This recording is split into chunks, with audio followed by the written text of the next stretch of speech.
Acceptance over judgment is the second tip Holy Spirit gives us for these difficult times.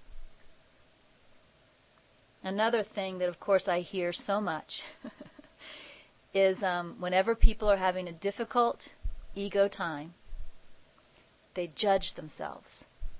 A very common judgment is, I should not be feeling this way. I should be in a higher spiritual state. I should, Lisa's saying she never does that. I happen to know she's lying. Look at her laughing. The temptation to come in and judge yourself. Now she's pointing at herself and saying liar. The temptation to come in and judge yourself when the ego is loud is a very strong temptation.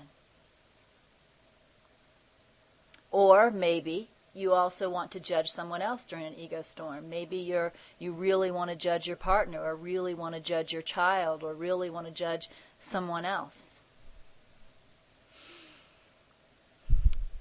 Holy Spirit is telling us judgment is not going to be helpful. And in fact, judging ourself or the situation, judging during an ego storm actually just feeds the ego. It keeps us stuck. So the most helpful thing to do is acceptance.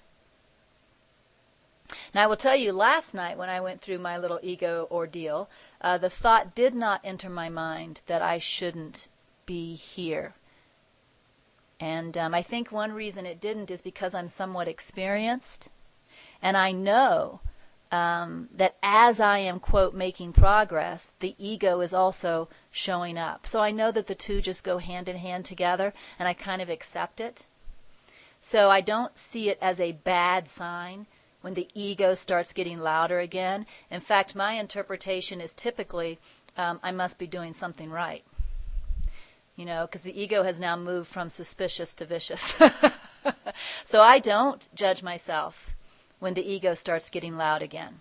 I just move into the practice. And I think that is extremely helpful.